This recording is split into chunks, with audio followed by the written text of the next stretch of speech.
Vamos a presentar la película como antes. Let's present the film, as I said before, Neruda. That's presented in the Pearl section of the film festival to explain and to talk and to answer the questions that you may want to ask. We have with us, apart from Gael, Pablo Larraín, the director of the film, the actors Mercedes Moran and Pablo Derqui, and the producer Fernanda del Nido. Of course, they're all eagerly awaiting to answer any questions you may want to ask. If you want, whenever you're ready, we can start with the questions. This isn't used here, quite fortunately. Hi. I'm not too sure whether you can hear me. I would like to ask Pablo Larraín, because I remember the last time that we had the opportunity to speak to him was when you presented in the film El Club, and you talked about the working process vis-a-vis writing the screenplay of El Club and the work with your actors and with the cast, and you said it was quite different to what you were doing for the film Neruda, which was a work which was much more exhaustive and with a very closed screenplay. And when I saw the film yesterday, the truth is I was aware of the dimension, the complex dimension that that script and screenplay had for it, because on the one side you've got the story, and then you've got the voice on off, the narrative that Gael is continuously telling us a story. It's not something that illustrated what we're seeing, but it worked as a another narrative scene apart from what the scenes is on the screen. How was the work writing the screenplay on the one hand and the work with the cast? How did you work with them? And secondly, I hope it doesn't sound good or bad. It's just what I believe and what I see in the film. Every time I see a film of yours, it's something that was absolutely different. Apart from a series, a cast of actors that accompany you, or perhaps that the films are always inscribed in a certain context, which may be geographic or ideological, that I know because I follow you, I know what it is. But it seems that you take things with an approach, the way you construct things, and aesthetically completely different. I'm not too sure whether you're seeking this or whether you're interested in this. They're films that, apart from El Club, seems that they take place in a near present. I'm not too sure whether you're interested in this or not. And thank you, by the way.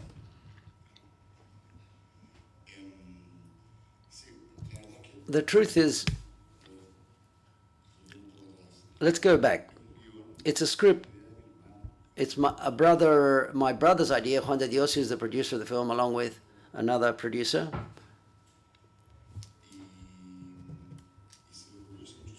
It occurred to him many years ago. This has probably got at least 7 or 8 years old. It's previous to one of those specific films that you referred to. It was very complicated for me to do. I thought it was complicated for me to shoot it. But we found Guillermo Galderón, who was the first great idea of this project, was to find him. And because in the script was a more classical type biopic, and we worked very slowly at the beginning, and what we did was transforming it and turning it into what you've seen on the screen. The truth is that it was a script which was quite solid and robust. I think that personally, I didn't want to even touch the screenplay. I told Guillermo and I made some remarks, but I didn't want to get involved because I didn't dare to do nothing to Neruda, because there are things that I dare do. To say, I'll shoot the film, but to write the screenplay and put words into Pablo Neruda's mouth, and at a given moment, some of the text that Gael's character says, what he says, I don't want to do a spoiler of the film, but it could have been written by Neruda. So therefore, in a certain way, this is like you've got to make a film upon the Beatles and write new lyrics to their songs. Very difficult. It's a very slowly written screenplay, and Juan was able to set up the film with participation media, Alzeta in Argentina and Spain, Fanny Balloons from France. So therefore, it was a film which was complicated. It was large, and in 1 minute, at a given moment, because of dates, the film had to be changed. I had to change the dates. And trying to film something That's when Le Club was filmed quite briefly during that period, and then we were able to film this film, shoot this film. So therefore, I'm not too sure. When I think about the screenplay structure and how it's structured, I can't. I don't know what Guillermo Calderon and what he did. There's something really powerful behind that, and it's very solid. I can tell you an anecdote, and that is that 2 weeks before starting the shoot, and all of the producers can say this to you. Where's Fernanda? There she is. I'm sorry, Fernanda. My brother calls me and said, Juan, we've got a 160-page script and we've got to get rid of 20. We can't film all of this. It's too much. We get rid of 20 pages because we've got no money to shoot all of this film. And I went with Guillermo to the beach. I don't remember where we went. And we came back with a 190-page screenplay. And I said, brother, sorry, I'm going to film it the way it is. 187, I don't remember. I'm going to film it because there's nothing to get rid of here. We can't and the fact the very long scenes we shot, 6 or 7 pages in one day for a film. It's not normal. It's like a TV rhythm shooting, and sometimes it was 1 page a day depending upon the scene. But of course, with Guillermo, we detected a lot of things, and it was a pleasure to see him write and everything that emerged and occurred to him in a minute. At a given moment, all of a sudden, I said, well, okay, the screenplay was terrifying. It was huge. And then the heaps of papers, and it was very large because the screenplay was very long. I think the shoot took about 8 weeks, if I'm not mistaken. 9 weeks, a bit more in Buenos Aires and Paris. But that was it. And as regards to the other thing you just said, I think it's important. I'm very concerned that the films have their visual identity. I don't know. I work a lot in trying to differentiate them and to make sure that each of them have their own rhythm and personality. I don't know what more to say because it has to do with identity and the idea behind that film. Because there's a lot of love in the middle of all of this, and it's like a brotherly relationship or a family relationship, so therefore it's very individual and very associated, just that specific film and how you're going to see and feel that film. That's it. That's what I wanted to say. Next question, please.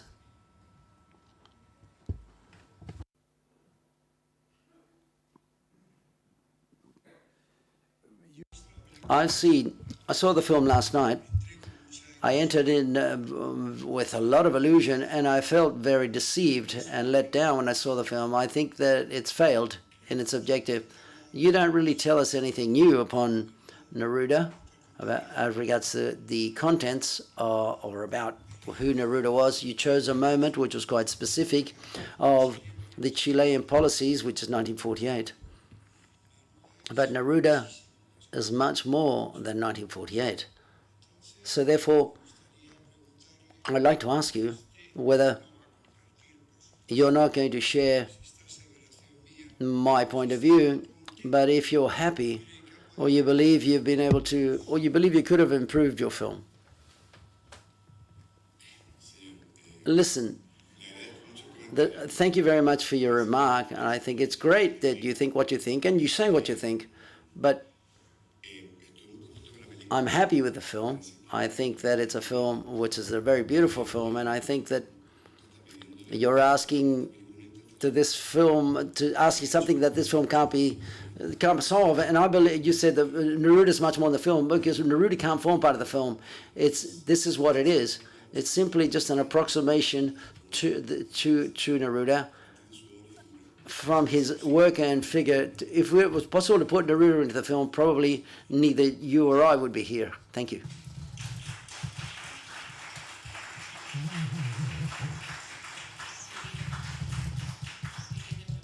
Next question, please.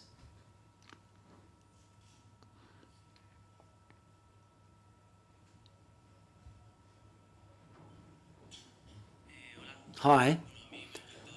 I love the film. Just to give you a different perspective. What I would like to ask you is that the work that you carried out with the cast, and I'm referring to to the actors and the cast, because what drew my attention was it seems that they're very complex characters. Everything's very poetic. They're not easy, and they're not easy characters to portray. How did you transmit that message to the actors so that the film could come out the way you liked and the way you wanted to? Please, ask the actors as well, ask the cast.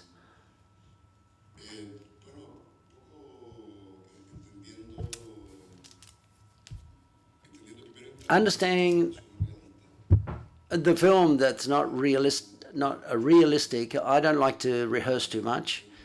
We read a little bit and we talked a little bit, and that was it. And we went. My trend is to resolve things on set.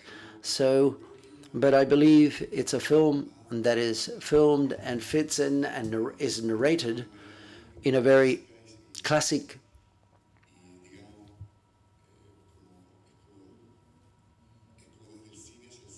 is for film towards film, if you catch what I'm saying, for me. And the performances are on the limit of realism. They're on the edge of realism, and we play a bit with this. We're driving that realism as much as we can to understand that we are in an area, a space of fiction, that there's no realist attempt there. For me personally, being realistic sort of cinema, I enjoy it when I see it, but it's very difficult to make and to shoot. I prefer, when I think about this film, I think about these old magicians. For example, there's a person who uses smoke, and another one uses, or there's a smoke bomb, that sort of magic. These old magicians, it has an artificial flavor to it. It's not realistic. It's quite imaginary, that we've absorbed from Neruda's poetry, and it has a structure which is almost Borgian or Borges-like. There's a mixture between literary canons, so to speak. I'm not too sure. There's another specific thing that I lived through when we did El No. There's a family, a filmography family that's of Pablo and the group of actors and the crew, technical crew, and the work of it's established family almost, with its own rules, with its own codes, that is to say, with the communication, which was quite fluid. And when you arrive there at the beginning, you go, and like when you come to a party, you arrive at a party which is already warmed up, then you don't know anybody. So you go, where do I fit in? And in this occasion, I was the interpreter. I had to interpret all of this towards Mercedes and Pablo, who had never felt that, but I knew what it was like to be in their shoes. So therefore, and that's what I had felt when I formed part of the group and the crew. Now it's your turn to talk. Yes. It's not a task that it's worthwhile to verbally communicate what's the language in which you want to shoot a film by the director, from the director to the actors. I think these are just short sentences or phrases. That's the way I understood it from Pablo and with Gael, who I'd already worked with. It was look at each other, and he should say, Go on, trust him. And I had seen Pablo's films already, and I knew and I liked them, but with Pablo we were disconcerted because we came late to that party, as I was saying, and then it was easier for me. It was much easier for me later on, because I always think that when there's a person who's inspired, this person generates an atmosphere around him or herself, where all you've got to do is to let yourself go and to take that leap of faith when we make a film, that we all do, and then start to dance in the party. So for me, it was a party for me, a really good party to make this film. For me, it was a joy and luxury. I'm an admirer of Pablo's films, and I felt like that. That's like I come to a party and I didn't know where I was. In Chile, I was lost. I had gastroenteritis and I had a horrible time. You can see it in the film. I lost a lot of weight. But Mercedes adopted me, and and Gael first, obviously, and I enjoyed it very much. I felt that we were painting a film because it's something that Pablo has quite a lot. He surrounds himself with a brilliant crew and cast that follows whatever he says, like a painter. One has to let oneself go. But initially I didn't know where I was going, but it was a surprise and it was a gift at the same time. Yes, my question was for Pablo again, but you've almost answered. 2 years ago, I told you it was great to see you here, and you were taking a long time, and now that you're here, okay, thank you. I would like to ask you, with the experience you've got in theatre, that you've worked the universe of Le Rire, different poets, or previous to this, called Tex, who's a drama writer, but we consider him a poet. What has it meant for you? Neruda meant for you? What does Neruda mean in your life? Or is he a poet that's close to you? And then I was going to ask you about what was like working with the director, but you've already answered this. Thank you. No, thank you for your kindness to start off with.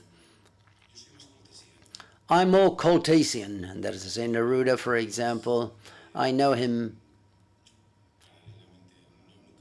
I've never got involved into what he does, but through the film I have read more about him. But I didn't want to, it's something that neither in the film is there any historic pretension or to enter into his poetry. But I thought the screenplay, when I read the screenplay, I thought it was very powerful. I said, God, are they going to be able to make this film? And I let myself go through let the screenplay take me, for example, on the ride. I never met Victor Pay, who is the character that I portray, who's still alive. It's very difficult to be realistic with things. And I didn't obtain that. The film didn't have that pretension, so therefore what I did was to let myself go with what the screenplay said, and then to look at Neruda, but glancing at Neruda, I wasn't Neruda, I was Victor Pay. Hi.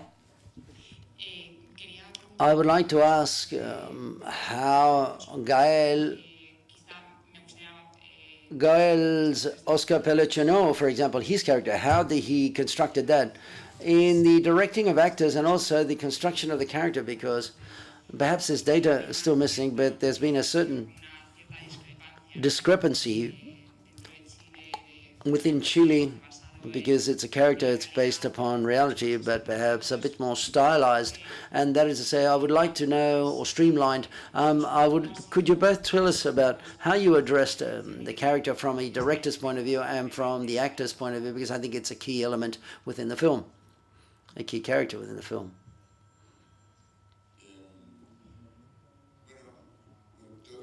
What I must say is that in many of the scenes of the film, I had to leave the set because I laughed quite a lot. It was dangerous because I distracted the actors. So therefore, it was difficult for them to be performing a serious role with a director who was cracking up and laughing all the time, because it was very funny, at least to do it. But then it takes another shape when you're in the editing room. But Oscar Pellicino didn't exist. He was a policeman. The only thing that he has in common is the name of the policeman. All of the rest is a product of fiction. We kept the name because I thought it was interesting, a very peculiar name, particular name, and all of the rest comes from the script, the screenplay, from the narrative process for the film. But it was a bit delicate to talk about the character, because quite obviously in the film, you know that if one reveals everything, we're revealing the end of the film. So therefore one prefers for the people to see the film themselves, the audience. So therefore there's a flavor or a feeling. I'm not too sure what Gael thinks about this. He's provided Pellicino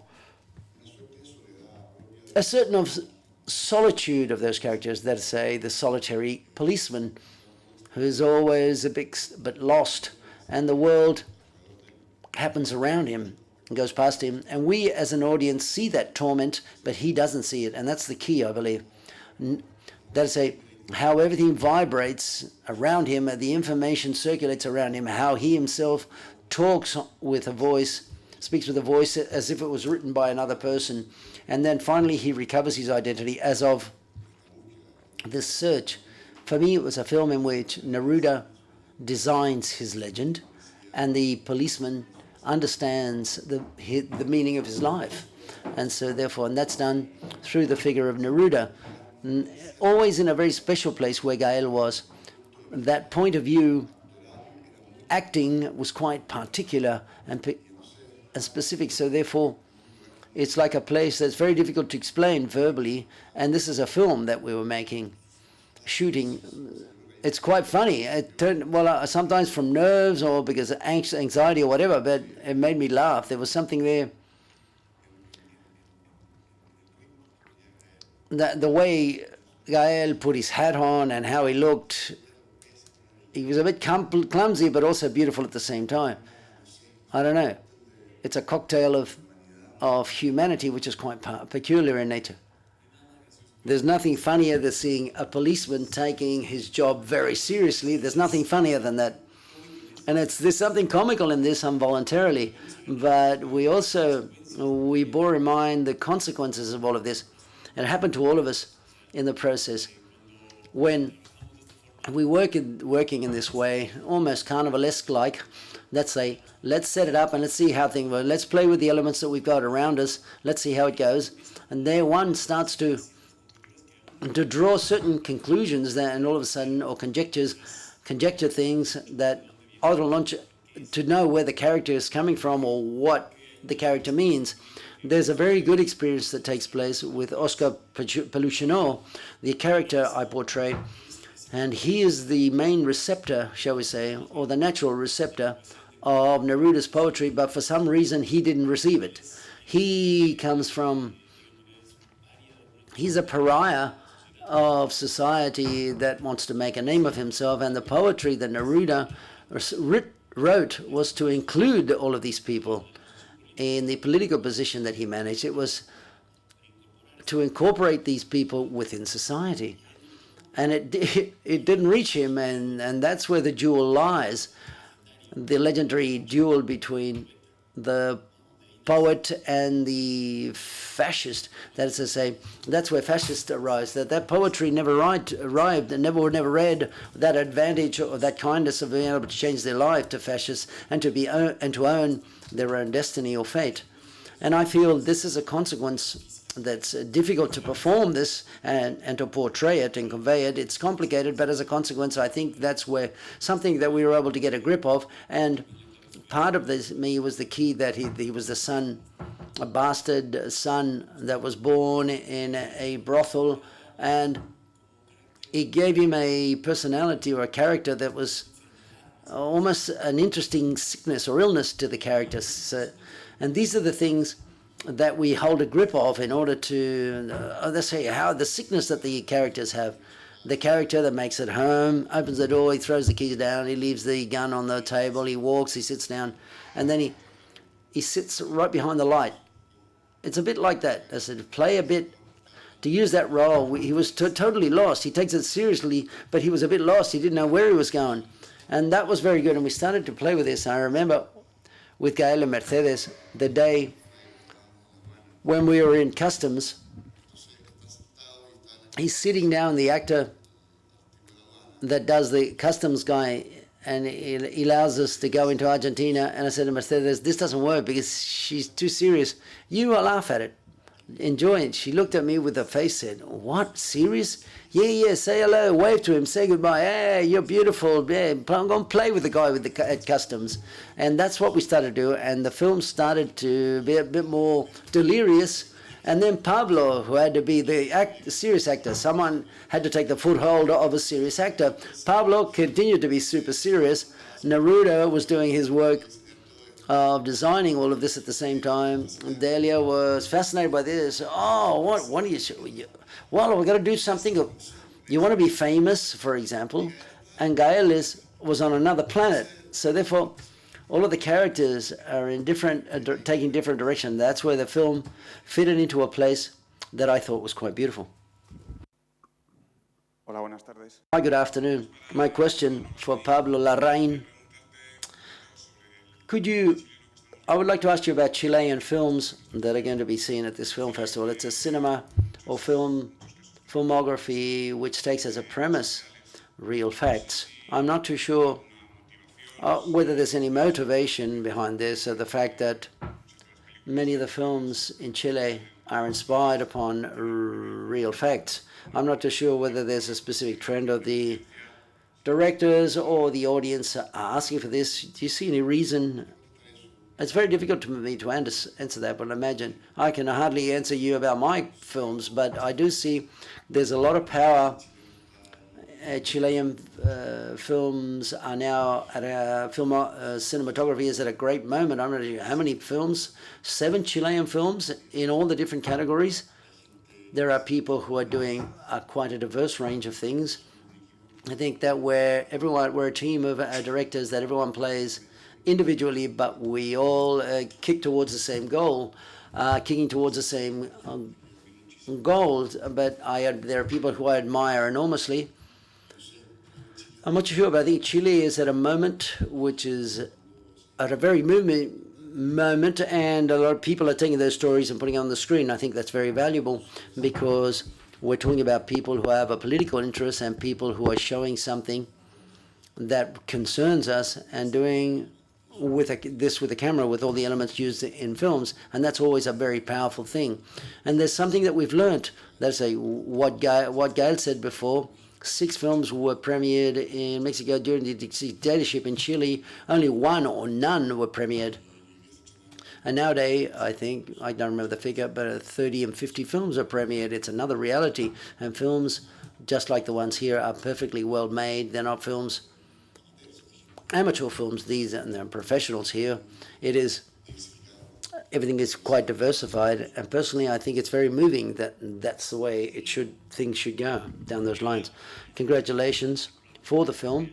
I think you've been very courageous to make a film, or very brave to make a film upon a poet or an artist, and even those little bows to Picasso. Mercedes, I loved your role, especially the irony that you constantly work with the exile consented behind him. Please, could you go a bit further in depth? Well, okay, thank you very much.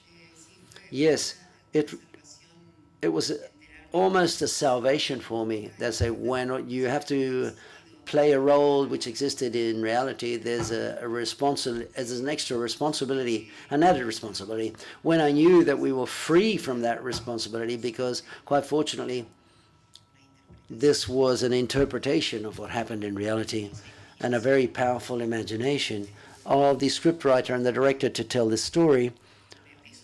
And that made me relax quite a lot. And I fell in love personally with my character, the woman who was Delia del Carril, who I didn't know who she was, quite sincerely, a woman who was very indisciplined for many reasons.